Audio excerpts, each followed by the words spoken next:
Molecular basis of inheritance. Here we are going to discuss about this chapter 4. So here molecular basis means what? We had studied already in the previous chapter about the inheritance. So here we are going to discuss about the inheritance at the molecular level. So that's why it is what? Molecular basis of inheritance. So let's see here. In this chapter we'll discuss about the DNA is a genetic material. So by the early 1900s, the geneticists knew that genes control the inheritance of traits which are located on the chromosome. So chemically these chromosomes are mainly composed of DNA and proteins. Initially most geneticists, they thought that proteins are the genetic material. Reason is that the proteins are large, complex molecules and they store the information needed to govern the cell metabolism. So hence these geneticists, it was assumed by them that proteins caused the variations observed within the species. So they thought that protein is the genetic material but not the DNA. Many of the experiments were carried out to identify the genetic material, and it was discovered later that DNA is the genetic material and not the protein. So through various experiments using bacteria and viruses, it was proved that DNA is the genetic material.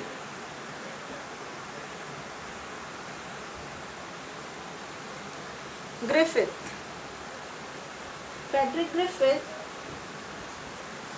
he was a British medical officer and busy handling with his pneumococcus strains. They are nothing but the bacteria named Streptococcus pneumoniae, which are the causative agent of pneumococcal infections. Frederick Griffith, he found out that there is some factors that help transform one bacterial type to another. So let's have a look in this remarkable experiment of Griffith. So to begin with, we need to introduce with the two types of strains. First one is smooth, shiny colonies, that is S strain, it was virulent, whereas other one is R strain, that is non-virulent. So S strain denoted, smooth type denoted as S strain, whereas rough colonies denoted as R strain. S strain, it was capsuled around the cell wall that protects it from various threats, and the presence of this capsule makes the strain virulent or strongly infectious, to be precise.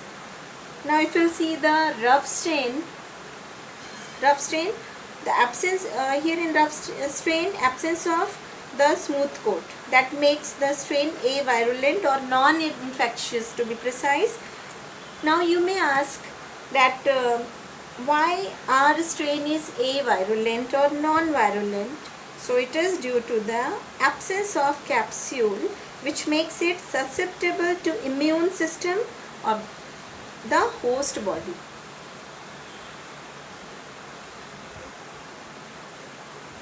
So now let's getting back to the Griffith experiment. Let's see what the experiment exactly performed. You can see in 1928, the British medical officer Frederick Griffith, he performed an experiment on bacterium Streptococcus pneumoniae that caused pneumonia in human being and other mammals. So Griffith used two strain or two genetic varieties of Streptococcus to find a cure for pneumonia, which was a common cause of death at that time. So the two strains used were, as we had studied previous slide, virulent, smooth, pathogenic and capsulated, that is S type. Another one is non-virulent, rough, non-pathogenic, that is R type. So let's see now.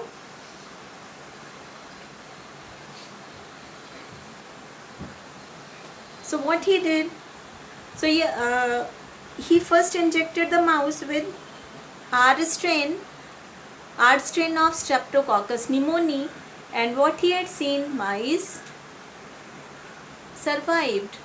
Yes, means no pneumonia. Then similarly he injected the S strain of Streptococcus pneumoniae to the mice, healthy mice, and what he had seen, the mice died, means causing pneumonia. Then what was the next? So now the third mice was injected with the heat-killed S strain of Streptococcus pneumoniae, and when it injected to the mice survived, no pneumonia. Now come to the last part. So this time Griffith injected a mouse with a mixture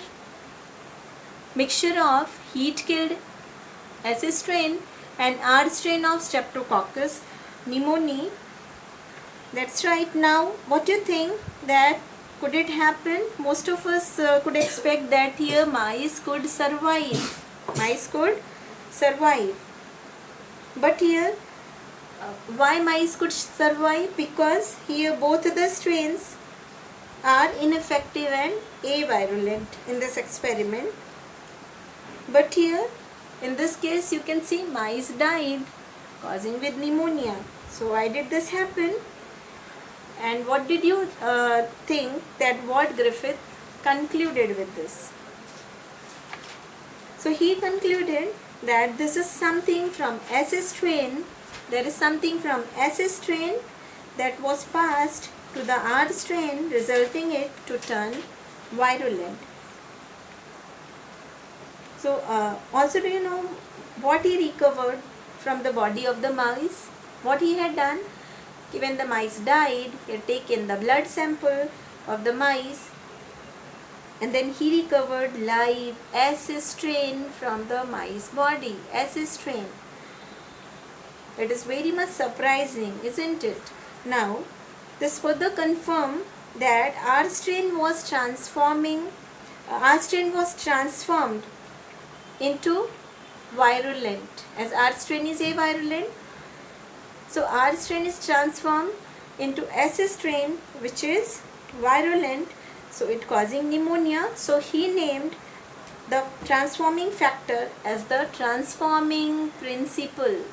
Griffith named it transforming principle for that changing phenomenon.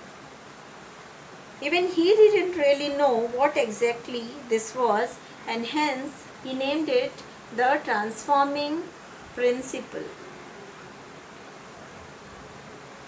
We can see here in this slide, here two strains, smooth strain virulent and rough strain is avirulent. Smooth strain, you can see here presence of capsule, whereas rough strain absence of capsule. Now let's move here. When he injected this S strain to the mice, mice died. R strain to the mice, mice survive. Then heat killed S strain to the mice, mice survive, live. And then if S strain heat killed and R strain, then mice died. We have done already this. So here he predicted that something is there. Because of that, this R strain changes into S strain, which is virulent and causing pneumonia when heat killed S strain and R strain injected to the mice, so that the mice died. And this he had given. So he had concluded that transforming principle, due to the transforming principle, R strain changed into S strain and mice died. So, but he also didn't know really what exactly it was, so that he has named it transforming principle. but he predicted that it could be the genetic material. Yes, R strain changes into S strain changes into R strain, and that changes to the S strain virulent, and due to that mice died in the fourth step. So this he had given transforming principle, but he predicted that it was nothing but the genetic material. So was it really genetic material or is it something else? Let's find out in the next part, in the next experiment given by some other scientists.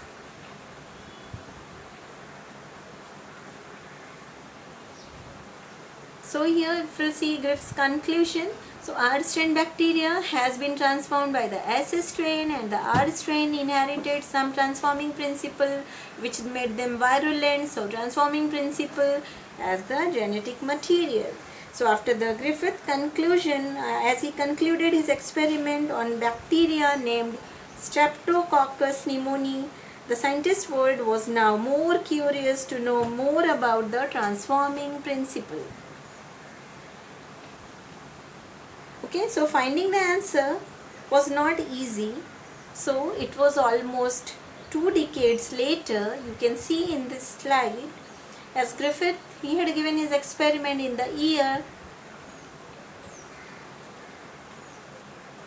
1928, and then he concluded his transforming principle he had given, and after the 2 decades later, 3 scientists, Avery, MacLeod and McCarthy, in the year 1944, yes, they tried to find out the chemical nature. Is these scientists they figure out what the exactly this transforming principle was. Yes, and they tried finding out the chemical nature of this by testing every single component of the virulent bacterium strain. Yes, so let's move a step ahead in the timeline and understand the interesting experiment performed by Avery, MacLeod and McCarthy. In the year 1944, they had given their experiment. Oswald Avery and the colleagues, they expanded the findings of the Frederick Griffith, and their hypothesis was genetic material is the protein or nucleic acid. They conducted the experiment using heat-killed S strain, and what was the material required for the experiment? That was the heat-killed S cell, proteinase enzyme, then RNAs, DNAs and R cells. So these are the requirements for their experiment. So these 3 scientists, they were quite fascinated with Griffith's work, and just like others, even they were curious to know that what the transforming principle was. So they thought out continuing the same experiment with their better research. So Griffith concluded his experiment by inferring that there is some factor that pass from heat-killed S strain to the R strain, which is avirulent, and this factor transformed this avirulent strain to the virulent strain. So the 3 scientists, they thought of planning the experiment by targeting the heat-killed smooth strain.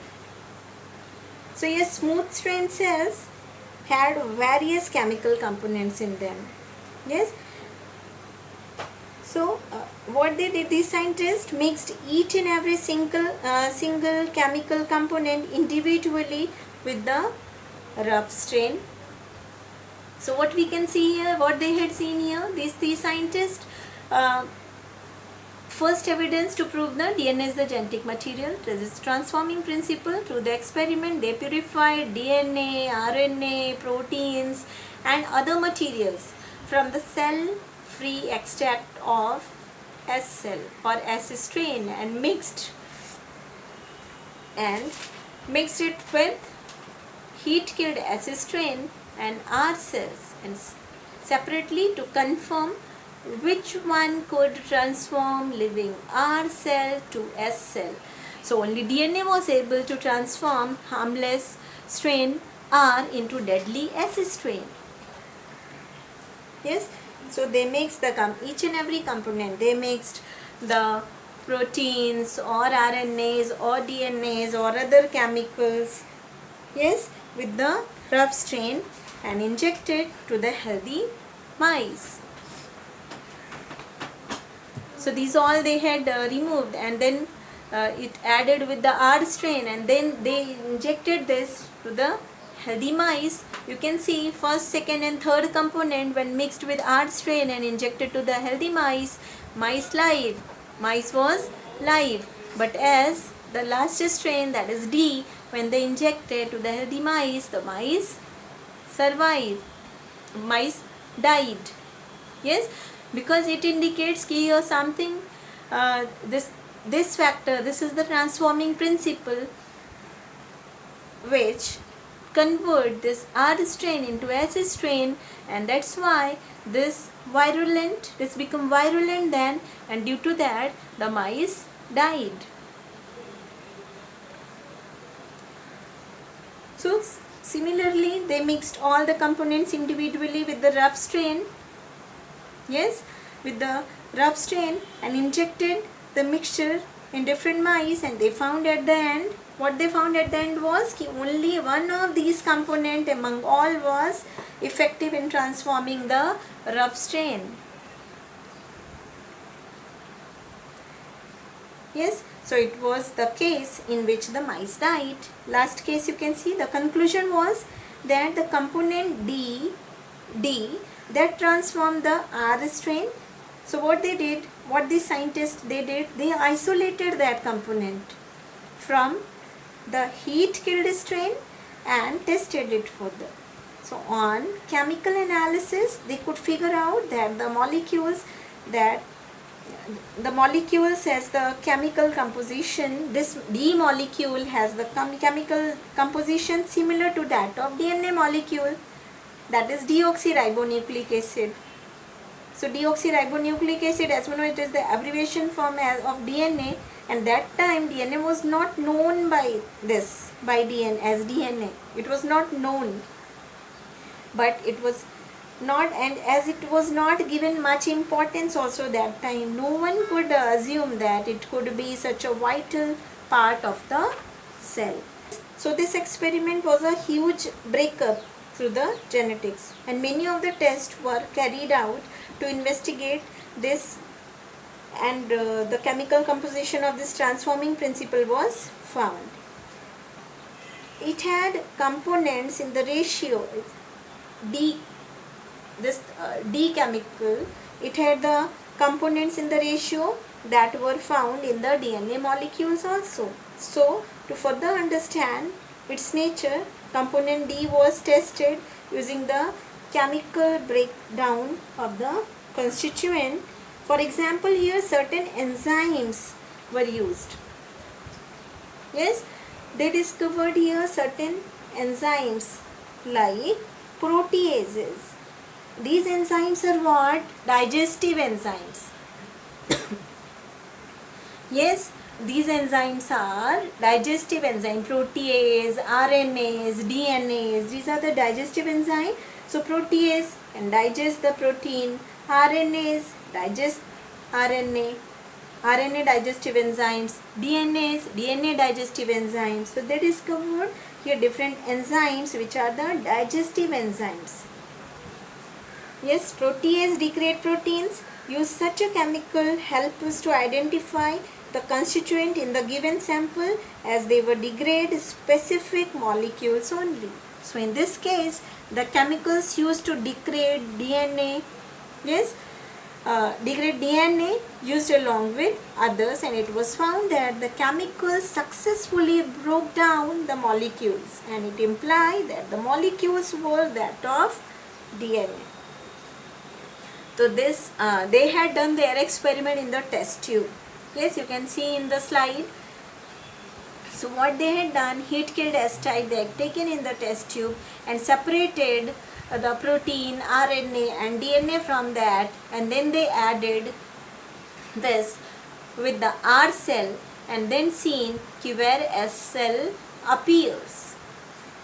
Yes, so this chemical analysis helps in understanding that the transforming principle was nothing but the DNA.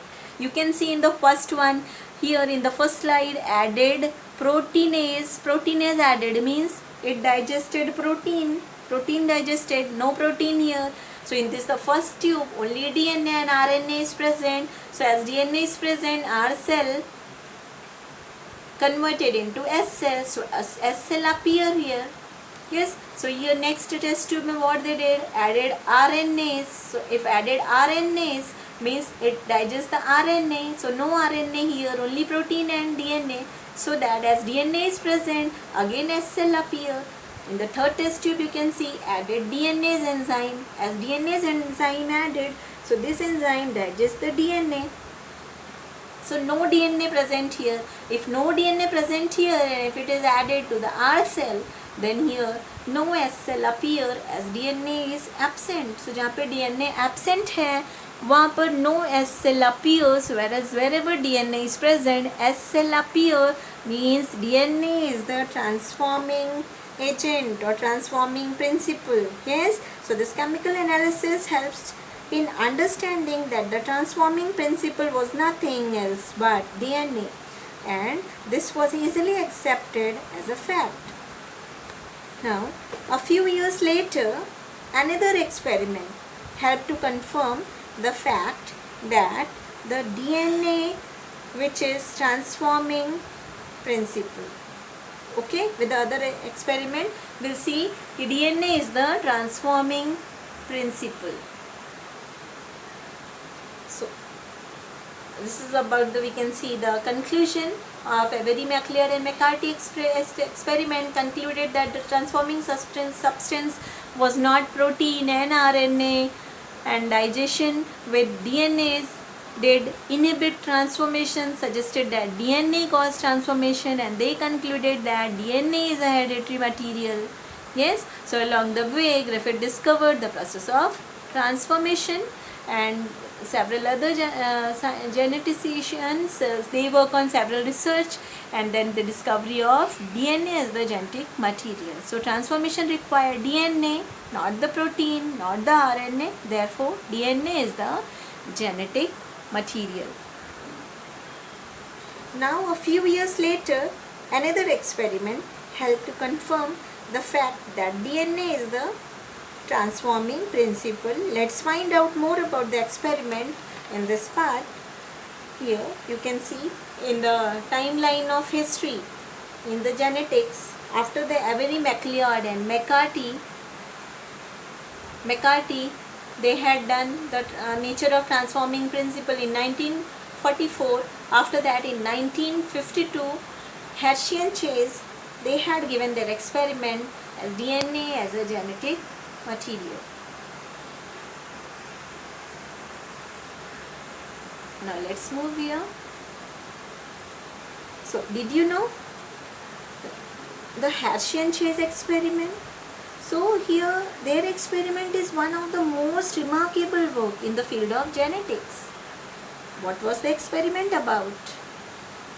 And what it helped us to infer? Let's find out that here in Hershey and Chase experiment. In the timeline of history of genetics that we looked at, we have reached this point. Yes, we have reached this point, Hershey and Chase experiment. So let's take a step ahead and jump to the year 1952 and see the two American geneticists, Matthew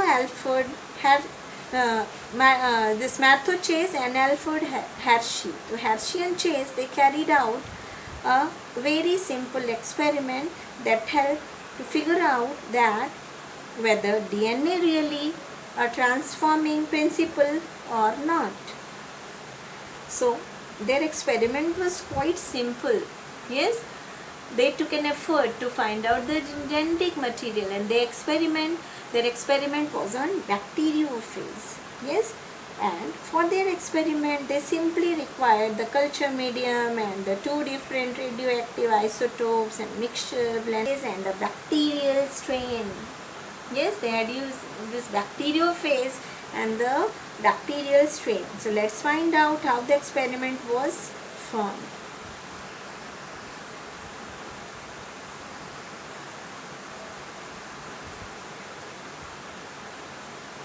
So Hershey and Chase,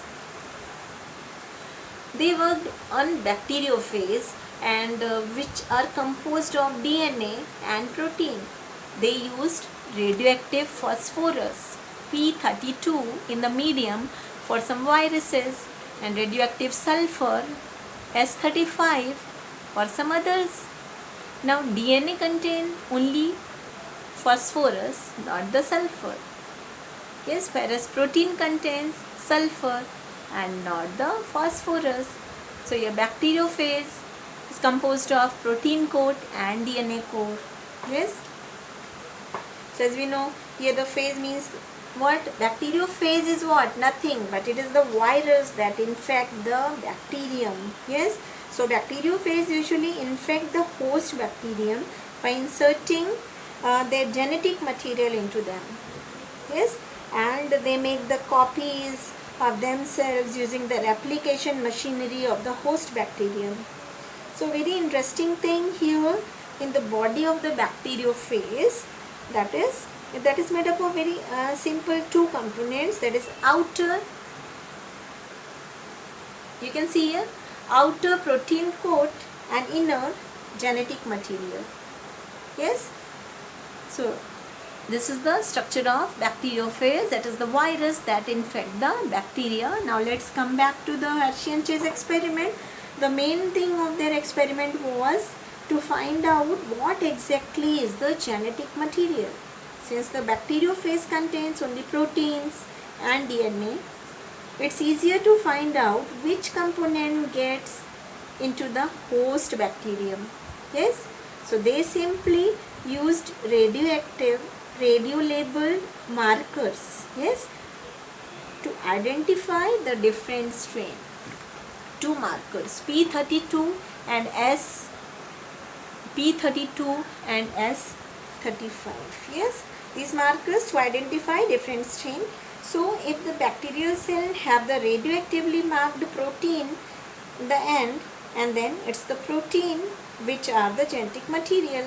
On the other hand, if the radio-labeled DNA makes its way into the bacterial cell, then probably the DNA is the genetic material. So the experiment was quite simple. They first obtained the radio-labeled bacteriophage. Yes, one strain had the radio-labeled protein and the other had the radio-labeled DNA. Yeah, you can see here in this picture, they obtained the radio-labeled bacteriophage. You can see here, this is the one and this is the other one. Yes, one strain had the radio-labeled protein. This one is the radio-labeled protein, whereas this one other with the radio-labeled DNA. Yes, then they allowed these different bacteriophages separately infect the bacteria. You can see here separately two bacteria. This is the one bacterial cell, this is the other bacterial cell, and this first one is what?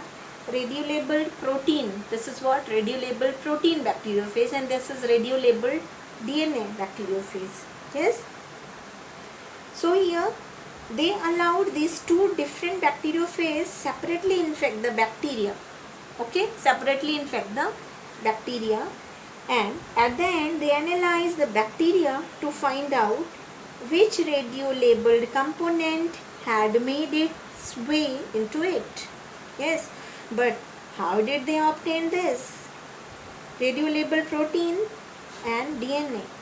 So what was the process they used and how was the result analyzed at the end? So a radio-labeled phase, then infected bacteria, whether they infect or not, and then analysis, and then we can check the radioactivity where it is found, and then we can see whether the protein or DNA is the genetic material.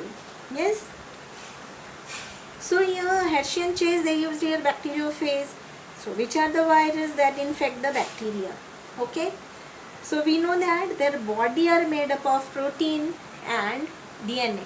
Yes, in this you can see their body is made up of proteins and DNA. So that makes it easier to figure out what gets into the host bacterium cell. The experiment was quite simple. They first obtained radio-labeled bacteriophage. So there were two different types. One with radio-labeled protein and other with radio-labeled DNA. One with radio-labeled protein, this first one radio-labeled protein, and other with radio-labeled DNA. Then they allow these different bacteriophages separately to infect the bacteria, and at the end they analyze that the bacteria to which the radio-labeled component had made its way into it. So this is how the simple experiment helped answer a few questions. Yes. So now let's get into the detail about the experiment and understand it step by step. We can see first what Hershey and Chase, what they did was that they obtained the radio-labeled phase strain, and then in one nutrient medium they added the radioactive isotopes. Yes, in one nutrient medium they added the radioactive isotope sulfur 35, which is S35. Yes, this one is S35, and in the other they added phosphorus 32, which is P32. This is P32. But why only sulfur and phosphorus, and that's two in separate medium? Well, sulfur is an integral part of protein, but it is not present in DNA. On the other hand, phosphorus is present in DNA but not in the proteins, that we know. So thus the easy analysis, they choose the radioisotopes of these two elements. Now so one nutrient medium was added with the sulfur 35, yes, radioisotope. The bacteria grown in this medium they had sulfur 35 incorporated into their bodies. So now what will happen if the bacteriophages are allowed to infect these bacterium? It obvious that sulfur 35 will get incorporated in the protein coat of these bacteriophages as well.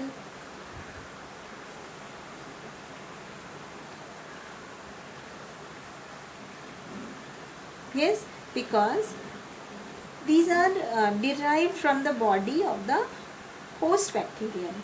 So the first batch of this sulfur 35 labeled bacteriophage, yes, and similarly in the other culture medium they added P32 and allowed the growth of bacterial colonies. As a result, all the bacteriophages obtained post-infection and had radio-labeled DNA. So in the second batch, yes, in the second batch, bacteriophages were labeled DNA and they were also ready with them. So now all that they had to do is allow these radioactively marked bacteriophage to infect the new bacterial cell. Yes, new bacterial cell. You can see these are the two bacterial cells, and these first and second batch both, one is labeled, the first batch is labeled with the sulfur, yes, sulfur 35, and other is labeled with P32.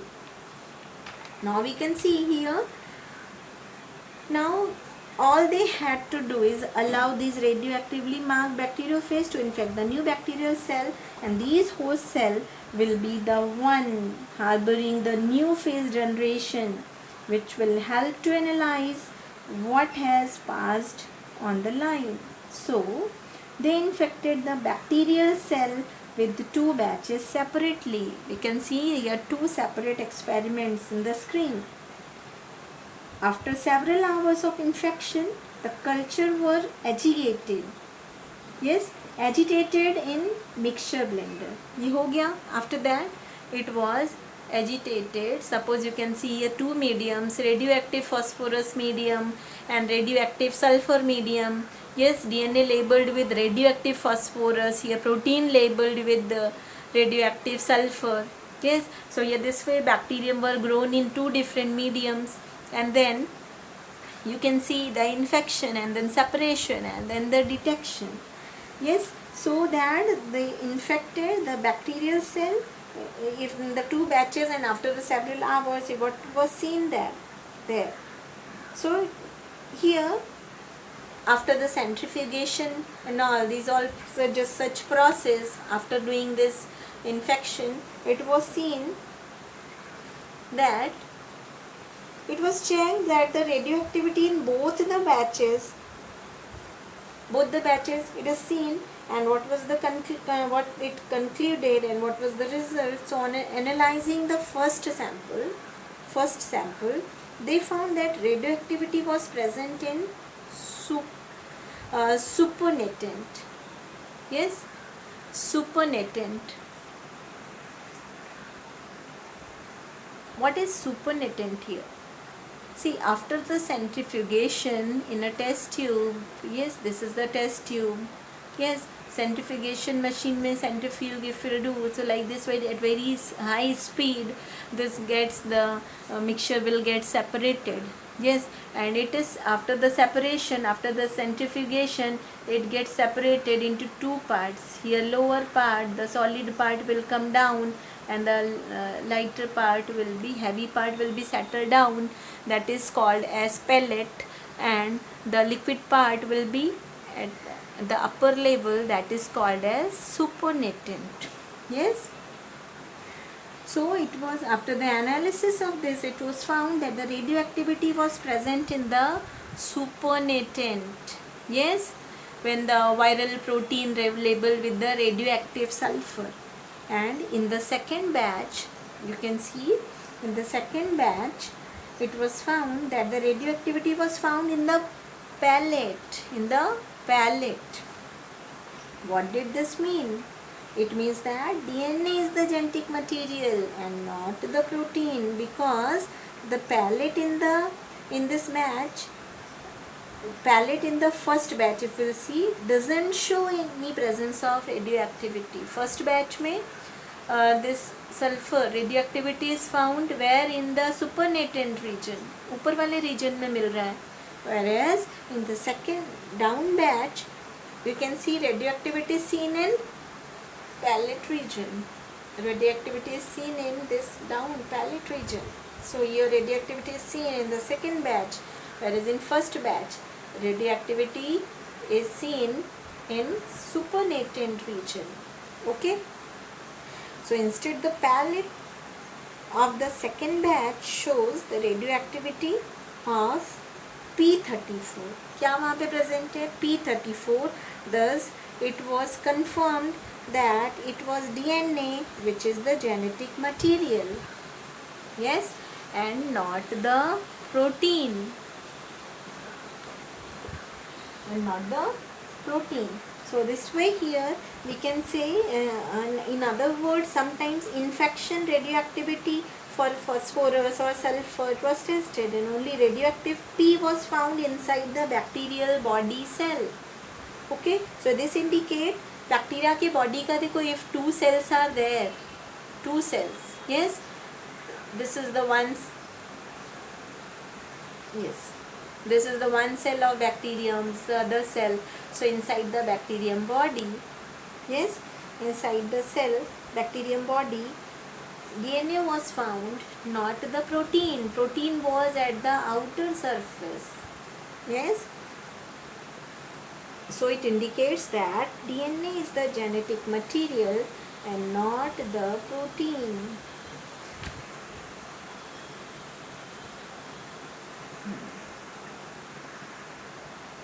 Okay, now this is your textbook. So with the recap, we can see in from your textbook, you can see Griffith concluded the hard strain bacteria must have taken, yes, to what it is called as, what it is taken, that something it has taken to change into S strain. So that is the transforming principle. We had done the Griffith experiment with the mice, yes, and then we had done with Avery, MacLeod and McCarthy experiment, where they had done this virulent, or there they had used different enzymes to separate the different chemicals which were present in the S strain, and then they tested and proved that DNA is the genetic material, yes, as in which test tube DNA was present, so that there only RNA was able to transfer in, to change into S strain. R strain was able to change into S strain. So they had given DNA is the genetic material, and after that we had seen this Avery, MacLeod and McCarthy experiment, and then Hershey and Chase experiment, which they had worked on the virus that infect the bacteria, that is bacteriophage, and they used phosphorus, yes, P32 and sulfur 35, yes.